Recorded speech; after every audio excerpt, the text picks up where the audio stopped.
It looks like this week is going to be massive for the AI world. Magnific just launched something really incredible, which is what we're talking about in today's video. CES is going on this week. OpenAI is releasing the GPT store this week, and there are plenty more developments that I have cataloged so far, so videos on all this stuff coming shortly. To catch you up to speed on Magnific AI is the upscaler and enhancer that quote-unquote feels like magic. So this isn't your traditional AI upscaling by any means. This is the before image, it's some like low-res AI generation of a bush, and then it can be enhanced to look like real life. So it hallucinates a lot of extra detail in there, and that's kind of where the magic comes in. Now, previously, Magnific was capped at a limit of 2x upscale. So that's what you're seeing in all of these examples right here. But they just released a new feature that allows you to upscale to extremely high resolutions. Instead of the traditional 2x upscale, with Magnific, now you have the ability to go up to 4x the original resolution,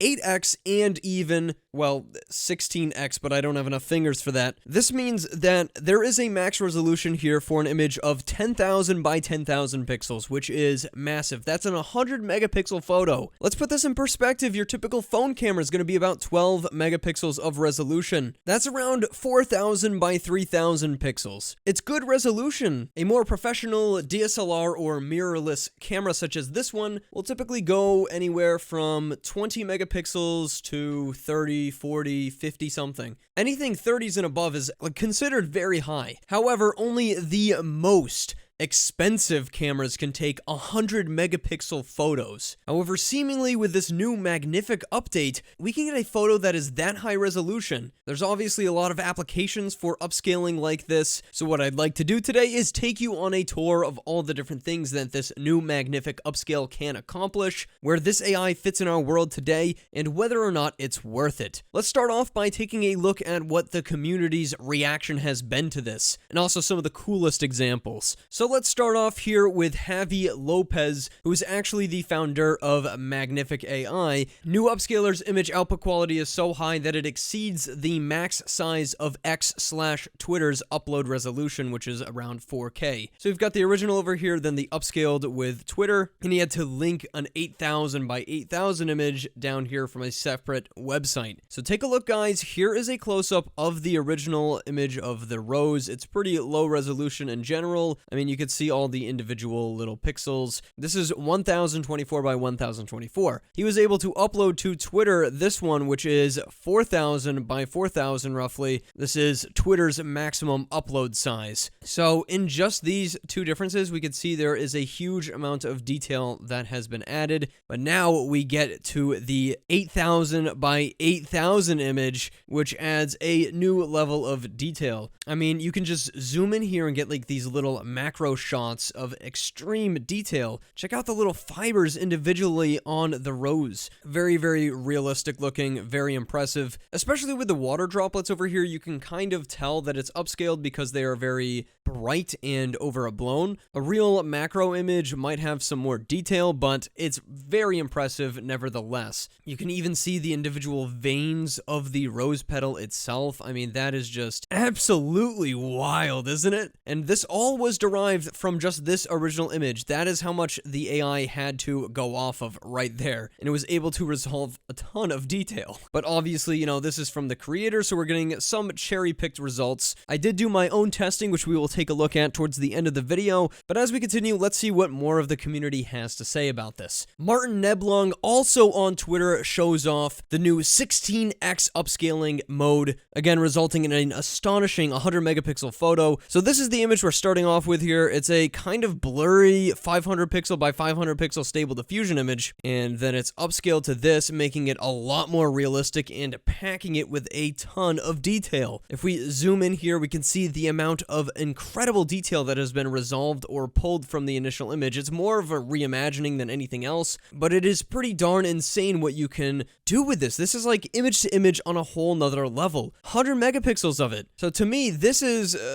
kind of where we think about replacing replacing photography. We can now do AI image generations and really kind of fine-tune them the way we want and then upscale them to resolutions that are of the quality of an actual photo that someone took with a professional camera. This one's really cool. Look at that. I don't think these letters are probably correct, which is a huge problem in AI image generation, but it's still pretty remarkable. The bricks look great. Proper Prompter, also on Twitter, shows off some crazy examples. And of course, the main point here is that Elon Musk responded to the initial release. Computer enhance. This right here is just another example by the founder of Magnific showing off what it can do to a waterfall. We've also got this insane zoom in of someone's lip showing how close you can actually get to just resolving those individual little pieces of your skin, those little cells, I guess you could even say. It's pretty incredible. I think it does sort of start to break down though as you zoom in further, which we will take a look at when we do some advanced testing. This one was one of my favorites here where you do an island and then you kind of zoom into the little pieces of the island. You can see all the little detail that's packed into just one large photo. This is like the coolest use case that I've seen so far for this. Here we start off with an image of some Colosseum ruins. We upscale that and it actually changes quite a lot. But you can pull a lot of detail out of those individual rocks and they look quite real. Looks like a real photo more or less. But yeah, the list goes on and on of different possibilities that you can do with this thing. So if you want to check out the rest of the thread, I highly recommend it. There's a lot of really great examples. Alright, let's dive into some of my personal testing and some of what I've learned playing around with this thing. So kicking this off, this is the first image that I upscaled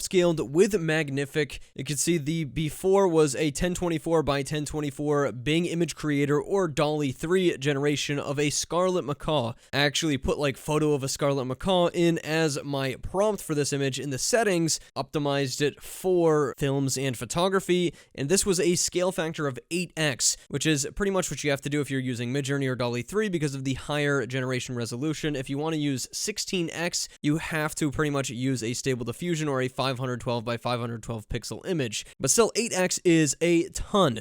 An 8x scale on a 1024 by 1024 image that you typically get out of Midjourney or DALL-E 3 is going to be higher than most professional cameras in terms of a resolution. So you can see it did a really great job actually upscaling this one. We don't really get to see a lot of those extra pixels that it generated on the website here, so you have to download the image and then zoom in yourself. And once we do this, we can really start to see some of the magic that Magnific has pulled off here. I mean, this is absolutely insane. We can see the individual little fibers and feathers on this scarlet macaw. It's really remarkable and crazy that it can even do this. Like I said, it's more resolution than most cameras would even pick up. And it's interesting because things look pretty great zoomed out, but as we zoom in, we can see some weirdness start to form. Like, yeah, the feathers or the little hairs around the eye look pretty good, but then we can see it's kind of like a beak inside of his eye and an actual macaw eyeball, and it looks like his iris is actually made out of feathers. So this is something that you would have to fix. You'd have to either edit it in Photoshop or you'd have to try a reprompt on this and figure out a way to fix this essentially. So there's definitely some trial and error involved when you want a perfect upscale, and you can kind of see that this resonates throughout the whole thing. I believe the reason we're getting like little scarlet macaws inside of scarlet macaws is because I prompted scarlet macaw in the upscale. So as it zooms in here, it's like, ooh, let's add some feathers as his tongue. So his tongue is literally made out of feathers, which is like, you don't really notice at first, but when you zoom in, you're like, oh my god, his tongue is feathers. So yeah, there's a lot of extra details that kind of get added in. There's another eyeball. You got to be careful with this thing, and you will end up having to reprompt, trying out the different things. There's another hidden eyeball. Kind of creepy, kind of scary. Nevertheless, it's still really impressive. I've never seen upscaling like this or reimagining like this with AI ever. So this is new uncharted territory that they have accomplished. So next up, I did this generation from DALL-E 3 of a grumpy goldfish, and I think this one turned out pretty good. Since the fish is more like alien in nature, a lot of the stuff that gets generated, well, it looks more realistic, I guess you could say. Note, for the rest of these upscales you're going to see, I actually didn't use any prompt at all. I know that prompting can be very powerful when using Magnific, especially if you want to reimagine images, but at this moment, we're looking at this from a typical upscale perspective. So taking a look at the fish generation, it looks pretty sharp. It looks good, and nothing really too weird in terms of extra hallucinations. Like I said, it's kind of alien in nature when you zoom up, so this all looks, you know, pretty legit. That looks like, you know, a goldfish's eyeball. The skin is a little bit gross. It kind of looks like rice or something, or like a brain. It's kind of nasty, but I guess it is a fish overall, so he's kind of grumpy and old, and he just kind of looks nasty like this, like especially over here, like, ooh, that's gross. But sometimes you're gonna have gross textures. I think it did a pretty great job with the background here, keeping everything blurry, which is nice. Overall, this was a really, really solid upscale from Magnific. So next up, I did this crazy Santa eating a Christmas tree image that I had laying around. This one has a lot of detail, so I thought it would look good upscaled, and actually it did a shockingly good job with this one. Alright, so here's our upscaled image. If we zoom in, we can see it extracted an absolute ton of detail from this original image. It did a really, really good job. Obviously, I optimized all of these, whether they're a photography piece or digital art piece, whatever it might be, I kind of optimized it for that specific medium. This one was just crazy impressive. I mean, these look pretty realistic here, but I still feel like it kind of fits that whole creepy vibe of the image in general. It really worked out well. The Christmas tree is really impressive with all these little ornaments looking really nice and clean. The texture of the tree itself is pretty remarkable as well. I mean, you just get so much detail zoomed in here. And the gums and the teeth actually look pretty great as well. The different strands of hair and his beard, his suit itself, the hands just being these monstrous, creepy things. I think the vibe worked out really well. His boots there look pretty good. You can see there's some extra little hallucinations that maybe you wouldn't want in there, maybe some fat you'd want to trim off of the image, but I think it does a really, really good job of getting you a great start to a very high-res image at the very least. But yeah, just zooming in on that Christmas tree, man, I was impressed. This weird little piece over here is actually a part of the original DALL-E 3. It's actually a hallucination from that, so I'm not really too upset that it resolved it in this way. If we zoom up to his face, we can see lots of little details and wrinkles. We can see the hair and the individual hair strands on his eyebrow. His eyes are the same color, which is great to see. Overall, he's just absolutely terrifying. Great job on this image. Next up, we have this portrait of a cat. I had some problems with this one for sure. Again, I think you could definitely resolve these problems by rerunning this. And you know what? We can even try that right now. Let's go ahead and rerun this one. But I definitely have some gripes about the way this was upscaled from the original. If we take a look here, we can see it extracted an absolute ton of detail from this cat's face. We can see all the different whiskers and little individual hairs. It looks pretty good. I mean, some of the hair's a little messy, but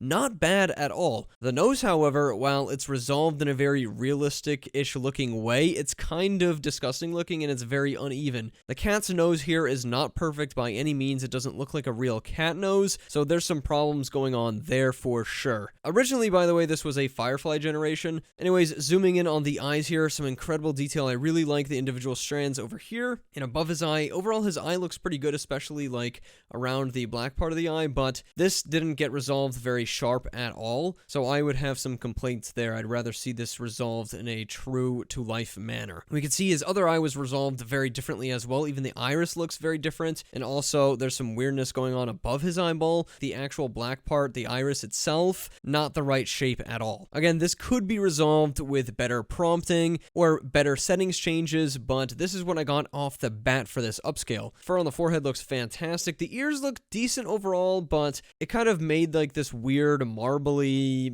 raw meat texture all over his ear, which I didn't like too much. Kind of looks like it's made of like a planet or rock up at the top, and then the fur that goes behind his ears, it's just way too separated from the actual ear itself, giving off this creepy fake. It's a little bit better on this side, but still not a huge fan. And then also it gave him like this weird ear hole thing that he didn't have before, so it's not that bad. There's definitely a lot that this upscale got right, but there's also a lot that it got wrong right off the bat. I tried rerunning this prompt with a few different settings to hopefully get a better result. I like the nose and eyes better on this one, but you can see it gets a little bit blurry as it tries to hallucinate less and less detail, so it's more true to the original, but still very high resolution, but just a lot less detail. So next up, guys, I have this 3D render of a lemon giving AI news, and this is optimized obviously for that 3D render category. This one came out pretty darn good, very, very much usable, but there are a few things that I'd like to note about it. First up, incredible detail as a whole. I'm very, very impressed by this. You can see, you know, the slight texture on his little suit piece here. It looks great. The lemon texture itself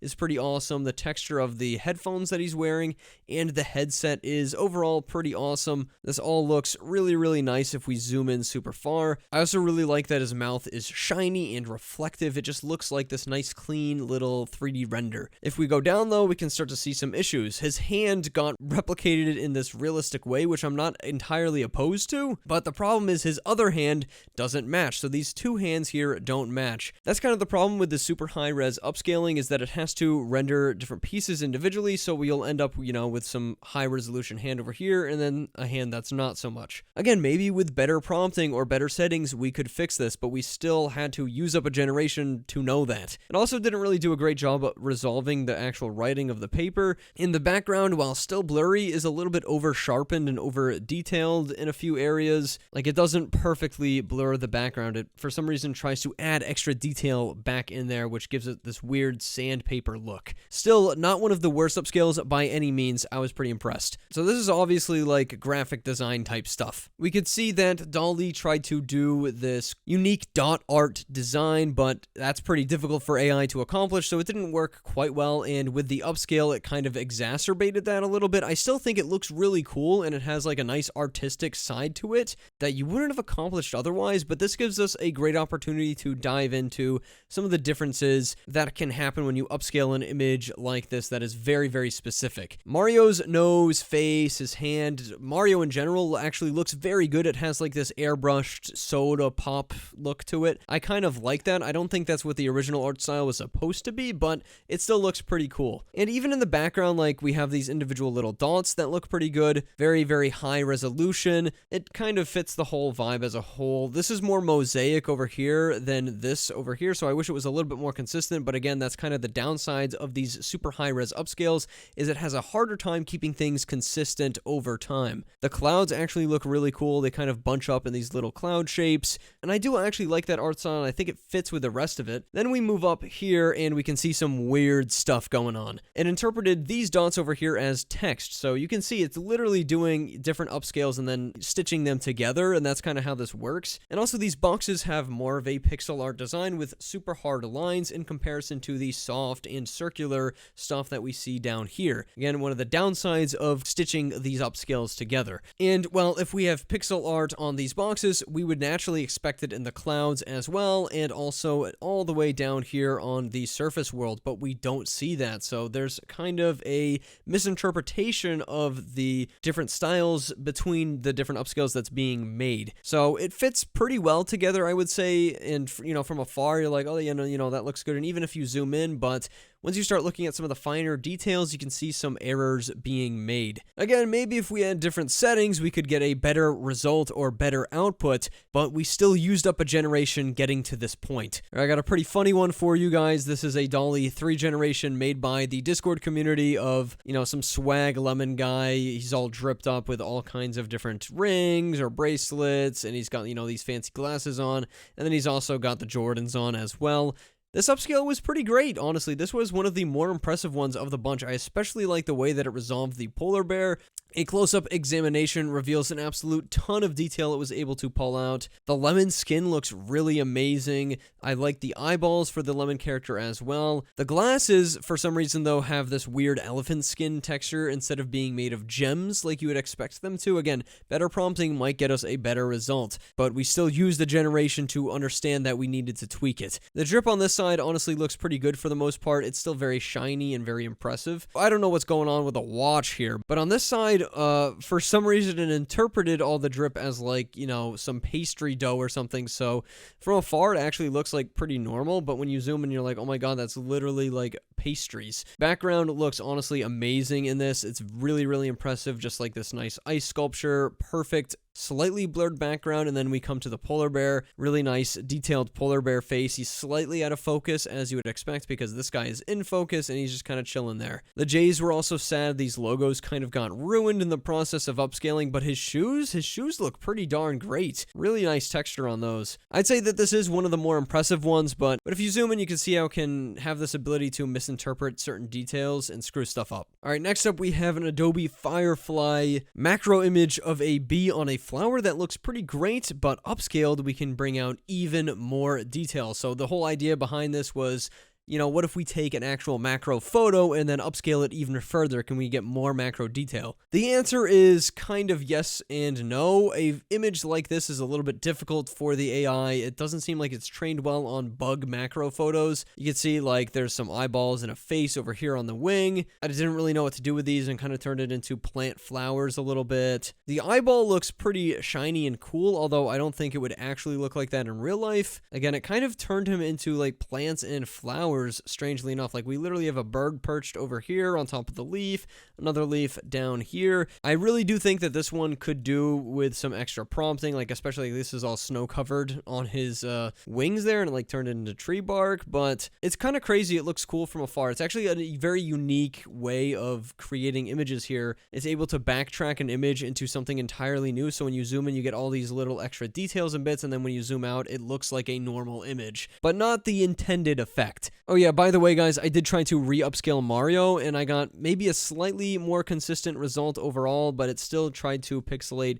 some of these bushes down in the background, although maybe Mario himself looks a little bit better. I don't know. Let me know what you think. As you can see here, I got some Midjourney V6 plugged in, and it actually handles these Midjourney images very well. You can see it did a pretty great job with this text overall. It sort of blurs it in the background here, which is kind of inconsistent with this top one, but it's not that noticeable. And then you can see even more detail as it gets closer to the viewer, and the robot, it's made of metal and all this other stuff, so it actually upscaled really, really nicely. Absolutely jam-packed with detail in these really nice little effects and intrinsic scrapes and swipes for this rusty metal. It's really awesome. I must say though, it did hallucinate a couple of dots in the bokeh background here, but it's not a huge deal. Overall, it did a pretty decent job with the background it was given. So at this point in time, I wanted to try some real photos that I took with my phone. So this is the before, actually a very low resolution image, and then this is what it upscaled it to. It's kind of horrifying. Probably the worst upscale that we've seen all night. It doesn't resemble the original very much at all. I think honestly on some of the hair, it did a pretty okay, decent job like over here, but the eyes, it hallucinated too much. The nose, it hallucinated way too much. Down here, he looks like he's made of like noodles or a sea anemone, which is horrifying and creepy. And then it kind of like turned the blanket into flowers a little bit. And the stuff on the wall is pretty blobby and incoherent as well. So while it kind of resembles the image, it's just too much hallucination going on and inconsistency in the fur and such. It's going to be one of the main problems for these extremely high-res upscaling is kind of keeping the image consistent as a whole. I've also got another one of my dog holding a little toy in his mouth, and this one came out quite a lot better. It still did a lot of hallucination on his face, but it's more consistent and believable overall. So this actually came out really nice. We can see with this one, a ton of extra detail was able to actually be resolved quite well. His nose still doesn't look like the actual dog's nose, and same thing for the eyes. The eyes are actually really scary, but the hair here actually looks really, really nice. It's flowing all nicely. It looks really great up here. The background looks really amazing. I was very impressed with the background on this one and the way it was able to reimagine like a nicer photo background. Some weirdness going on with the grass over here, but once it gets down here, it looks all right. Kind of turned it into moss and like these little sticks and stuff. It honestly works pretty well, I think. And the toy itself looks pretty decent. Kind of weird fluffiness going on over here, but I think it got the eyes down pretty good and the rest of the toy with its fibers. That's cool stuff. And finally, I tried this upscale of me with my cat, and this one, I mean, the cat looks all right, but it upscaled my face in a pretty horrifying way. It doesn't even look like me. It looks like it tried to add too many extra details in there. Again, we could probably rerun this image and get a better result, but we had to fail to know what we need to improve, which is kind of a big deal. I think it did a pretty good job with like the whiskers and the hair on the cat's face, but it tried to give it more human eyes instead of those actual slitted eyes that cats truly have. And my face here is just horrifying. It gave me half a 5 o'clock shadow, a bunch of moles all over my face, cut off half of my glasses. The eyes look all right though, and honestly the hair is pretty good too, but clearly to upscale something like this you need a lot more work. So here's where we see the Achilles heel, the crux of Magnific AI. The cheapest plan, MattVidPro, is $40 per month, and that only gets you 200 100 normal upscales and 100 large ones per month, which is absolutely not enough. Premium gets you 550 normal upscales and 250 large ones per month for $100, and then the enterprise one is $300. Like, your starter plan should not be more than like $10, man, for upscaling. I don't know. They're the only ones in the game doing this extremely high, detailed 100 megapixel upscales, but still, this pricing is not enough for me, especially because with a lot of the upscales we saw today, straight up, it seems like I'd have to upscale them more than once and blow more than just one upscale to fine-tune it perfectly or take it into a separate app like Photoshop. So while it is really good upscaling and it's impressive, it's this new thing in AI art that we've never seen before, I think that their pricing plan is not reflective of what they are offering still at this point. I mean, it was worse before we had these extra features, but they haven't adjusted their pricing at all. And I understand it's just like two guys building this, but, you know, there's not even a free trial to test this thing out, which kind of stinks. Either way, I am impressed by the technology. I'm impressed by how consistent the upscaling is over time.